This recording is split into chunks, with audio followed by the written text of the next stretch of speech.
जय हिंद एवरीवन। अगर आप पूरे भारत में किसी भी राज्य से हो, आप तैयारी कर रहे हो टीआर आर्मी भर्ती की, आपका सपना है टीआर आर्मी में जाने का, तो प्यारे दोस्तों आज की वीडियो आप सभी के लिए रहने वाली है।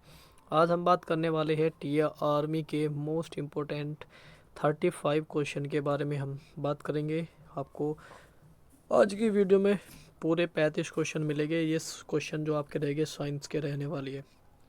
आप सभी को पता है साइंस का बहुत अहम रोल होता है।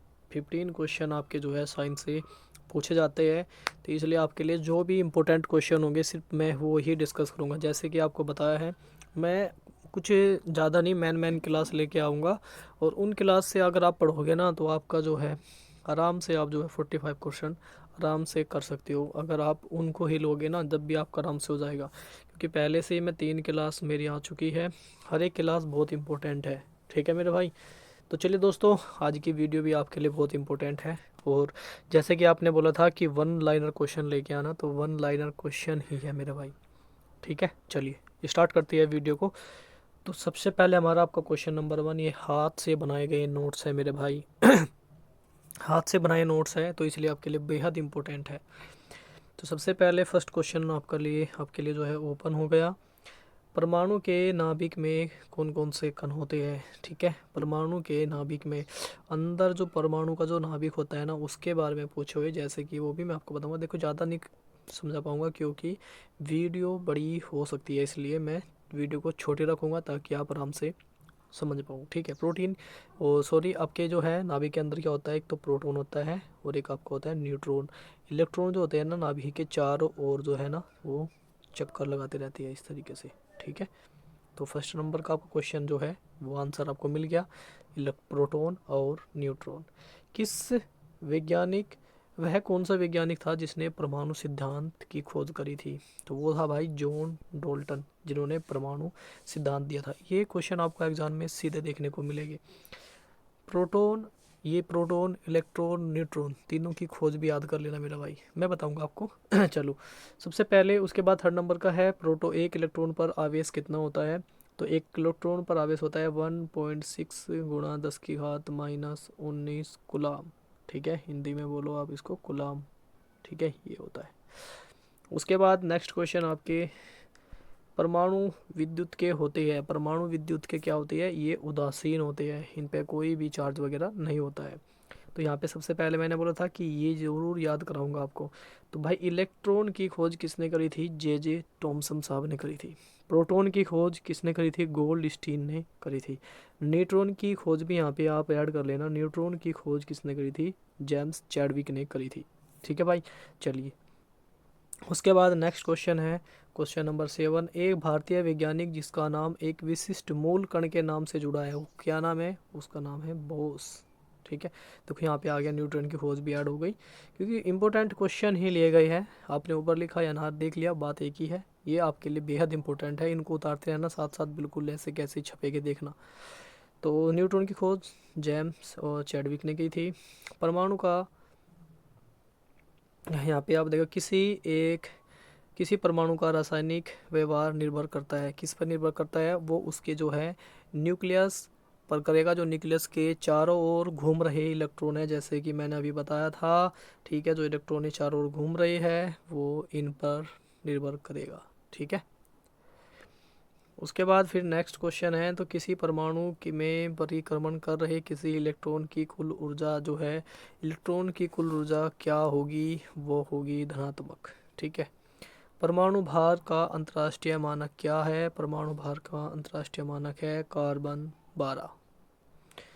उसके बाद नेक्स्ट क्वेश्चन है, एक रेडियो एक्टिव पदार्थ की अर्ध आयु 4 महीने है। इस पदार्थ के 3/4 भाग का अगर क्षय हो जाता है तो कितना समय लगेगा, ठीक है। मतलब क्या बोला है, 1/4 की बात करी है, ठीक है, और 1/4 जो उसका भाग है वो मतलब ख़त्म ही हो गया, ठीक है। तो कितना समय लगेगा उसको होने में, उसको समय लगेगा 8 महीने, ठीक है।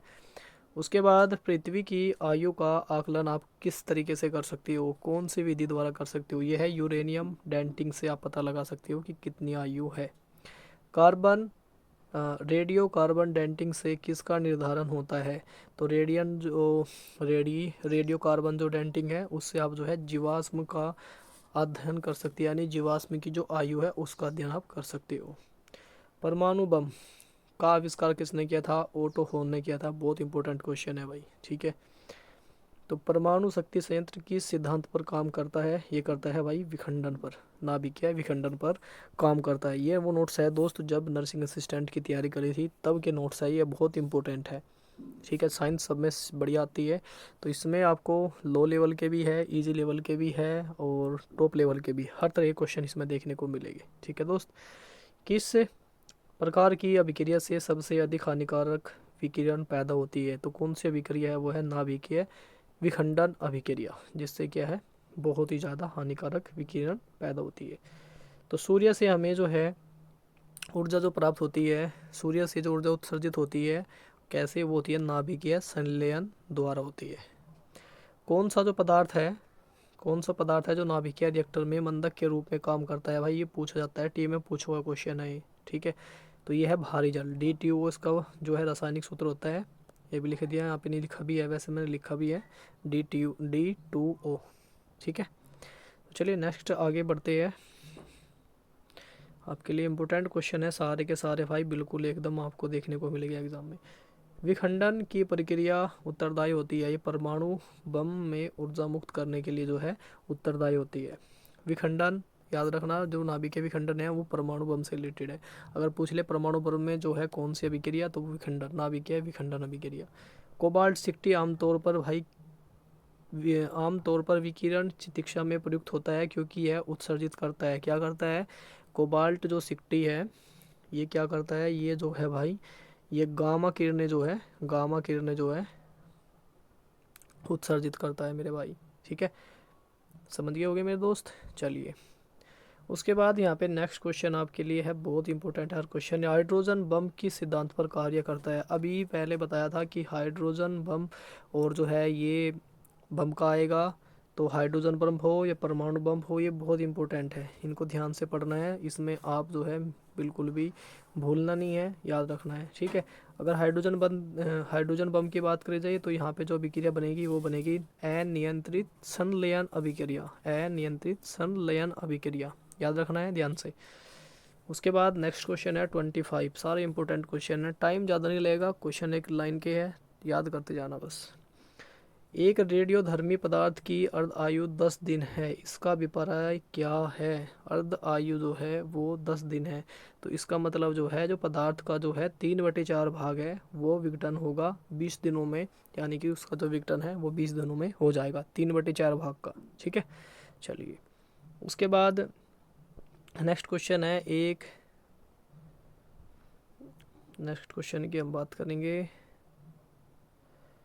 एक रेडियोधर्मी तत्व जिसके भारत में बड़े भंडार पाए जाते हैं उसका नाम बताओ, तो उसका नाम जो है वो उसका नाम है थोरियम, ठीक है।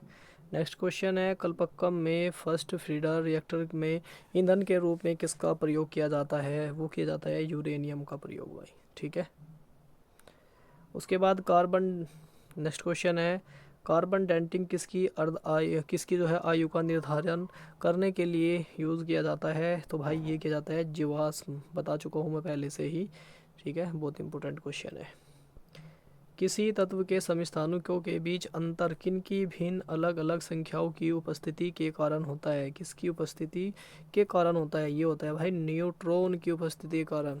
ध्यान से, ये इलेक्ट्रॉन, प्रोटॉन, न्यूट्रॉन, यहाँ से क्वेश्चन जरूर बनेगा आपके एग्जाम में, ठीक है, 100% बनता है भाई टीए वालों, तो ध्यान से क्वेश्चन पढ़ना है कि क्वेश्चन आपके लिए बहुत ही ज़्यादा इम्पोर्टेंट रहने वाला है, ठीक है। चलिए तो नेक्स्ट क्वेश्चन है भाई, बहुत इंपॉर्टेंट क्वेश्चन है। किसी परमाणु नाभिक का समभारी वह नाभिक होता है, ठीक है, जिसमें प्रोटॉनों की जो संख्या है वो वही रहती है, जो प्रोटॉन है प्रोटॉन बिल्कुल सेम रहेंगे, और जो न्यूट्रॉन है उनकी संख्या जो है बदल जाएगी, वो भिन्न हो जाएगी, ठीक है। चलिए उसके बाद नेक्स्ट क्वेश्चन है, नेक्स्ट क्वेश्चन की हम बात करें तो हाइड्रोजन के रेडियो सक्रिय समस्थानिक को क्या कहते हैं? जो रेडियम का समस्थानिक होता है उसको कहते हैं ट्राइटियम, ठीक है, इसको भी याद कर लेना भाई, बहुत इंपॉर्टेंट है, ठीक है। ये 1H1 1H2 और 1H3, ठीक है, ठीक है। ये ट्राइटियम की बात की तो लास्ट वाला ही होता है ना 1H3, इसी को ही बोलते हैं, ट्राइटियम। उसके बाद आपका जो है question number 32, hydrogen bomb hydrogen के समस्थानिकों की संख्या है वो कितनी होती है। अभी बताया ना मैंने 3, जो मैंने अभी आपको ऊपर बताया ना, वो 1H1, 1H2 और 1H3, ये होते हैं हाइड्रोजन के समस्थानिक होते हैं, ये तीनों के तीनों, ठीक है। उसके बाद नेक्स्ट क्वेश्चन है, सर्वाधिक संख्या में समस्थानिक किसकी है। सबसे ज़्यादा समस्थानिक किसकी है, सबसे ज़्यादा समस्थानिक है पोलोनियम के, ठीक है, जिसका सिंबल होता है ये पोलोनियम, ठीक है।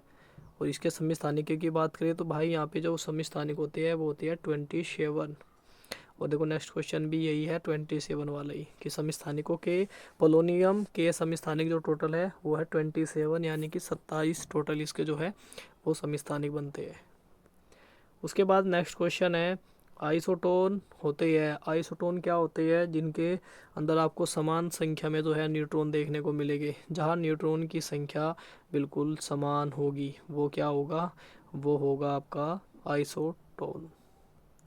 नेक्स्ट क्वेश्चन है, वे आयन जिनमें इलेक्ट्रॉनों की संख्या समान होती है, जिनमें इलेक्ट्रॉन बिल्कुल समान हो गए उनको बोलेंगे सम इलेक्ट्रॉनिक।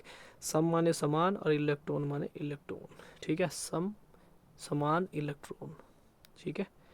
उसके बाद आपका लास्ट क्वेश्चन है, किसके उत्सर्जन में संभारिक उत्पन्न होती है। तो किसके उत्सर्जन में है जो संभारिक उत्पन्न होती है वो होती है बीटा किरणें। देखो अल्फा और बीटा और गामा, इन तीनों को भाई याद कर लेना, तीनों को यहाँ से याद कर लेना भाई, तीनों से क्वेश्चन बनेंगे और इन तीनों से क्वेश्चन मैं लेके ज़रूर आऊँगा। यहाँ जो मैंने क्वेश्चन आपको कराए इनमें से आपको एक क्लास में से एक क्वेश्चन, 1 से 2 क्वेश्चन 100% देखने को मिलेगी क्लास में, ठीक है दोस्त। चलिए फिर नेक्स्ट क्लास आपके लिए मिलेगी, नेक्स्ट क्लास जीके के लिए स्पेशल रहेगी आपकी, तो जीके पर पूरा फोकस करेंगे।